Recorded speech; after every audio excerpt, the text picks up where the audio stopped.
एक ऑफिस था। वहां एक इंसान काम करता था, अभय। काफी मेहनती। पर उसके कलीग्स अक्सर उससे कहते थे, अभय तुम बोलते बहुत हो पर सुनते काफी कम हो। अभय सोचता, मैं तो सुनता हूं, बस रिप्लाई थोड़ा जल्दी दे देता हूं।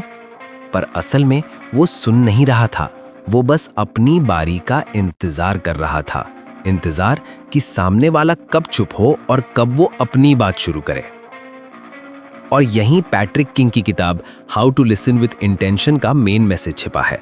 वो कहते हैं, listening is not waiting to talk, it is waiting to understand.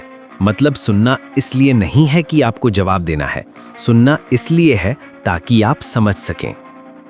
King कहते हैं कि आज के दौर में जहां हर कोई बस बोल रहा है, सोशल मीडिया पर, मीटिंग्स में, रिश्तों में, सही से सुनना एक सुपर पावर जैसा है।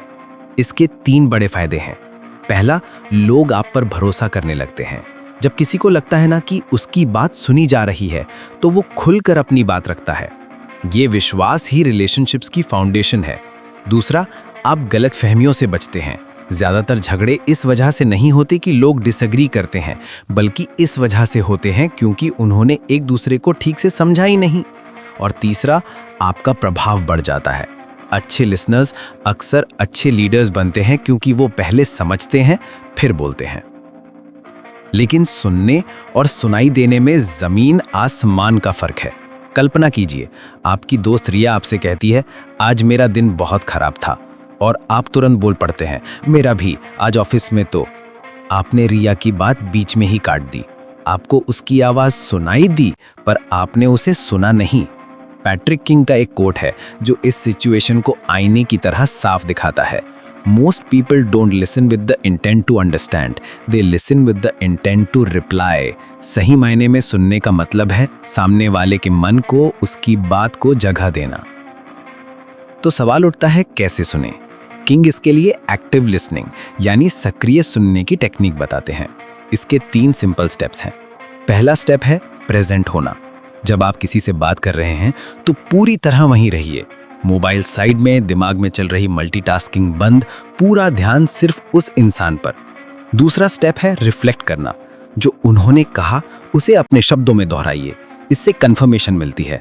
जैसे, तो तुम ये कह रही हो कि प्रोजेक्ट बड़ा होने की वजह से तुम थक गई हो। इससे सामने वाले को लगता है कि आप उन्हें समझने की कोशिश कर रहे हैं। और तीसरा स्टेप है एम्पैथाइज करना। उनकी फीलिंग्स को महसूस कीजिए। एक सिंपल लाइन जैसे, मैं समझ सकता हूं, ये सच में मुश्किल रहा होगा, काफी असर डालती है। जब अभय ने ये 3 स्टेप्स अपनाने शुरू किए, उसके कलीग्स और दोस्त उससे खुलकर बात करने लगे। उसने महसूस किया कि सुनने से लोग नहीं बदलते, रिश्ते बदल जाते हैं। लेकिन एक और ट्विस्ट है। किंग कहते हैं, you can't listen to others if you can't listen to yourself. हम अक्सर बाहर की आवाजें तो सुनते रहते हैं पर अपने अंदर की आवाज को नजरअंदाज कर देते हैं। अगर आपके मन में गुस्सा, डर या असुरक्षा है तो वो आपके सुनने के तरीके पर असर डालेगा। मान लीजिए किसी की आलोचना आपको परेशान करती है, तो आप उसकी बात को डिफेंड करने के मूड से सुनेंगे, समझने के मूड से नहीं। इसलिए दूसरों को सुनने से पहले अपने अंदर शांति और आत्मजागरूकता लाना बहुत जरूरी है। सच से सुनने का सबसे अच्छा तरीका है सही सवाल पूछना। ऐसे सवाल जिनका जवाब हाँ या ना में खत्म ना हो। जैसे, तुम्हें ऐसा क्यों लगा, या फिर क्या हुआ, या फिर उस वक्त तुम्हें कैसा महसूस हुआ। ऐसे खुले सवाल बातचीत को गहराई देते हैं। अभय अब अपनी टीम से कहता है, मुझे समझाओ कि ये प्रोजेक्ट तुम्हारे लिए कितना चुनौतीपूर्ण था। इससे टीम के लोगों को लगता है कि उनकी बात मायने रखती है, और यहीं एम्पैथी का रोल आता है। एम्पैथी का मतलब सिर्फ शब्द सुनना नहीं है, भावनाएं सुनना है। अगर कोई कह रहा है सब ठीक है पर उसकी आवाज टूटी हुई लगे, तो आपको समझना होगा कि कुछ ठीक नहीं है। कभी कभी लोगों को सलाह नहीं चाहिए होती, उन्हें बस आपका साथ चाहिए होता है।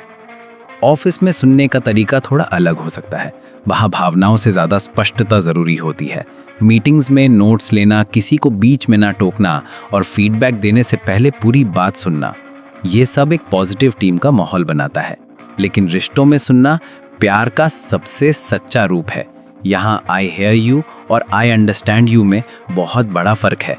जब आप किसी को दिल से सुनते हैं तो वो इंसान खुद को मूल्यवान महसूस करता है। आखिर में पैट्रिक किंग एक बहुत खूबसूरत बात कहते हैं, listening is love in action. सुनना किसी को वो जगह देना है जहां वो बिना किसी डर के, बिना किसी शर्म के अपनी सच्चाई बयान कर सके। और कभी-कभी सुनने का सबसे अच्छा तरीका होता है खामोश रहना। वो खामोशी सामने वाले को स्पेस देती है।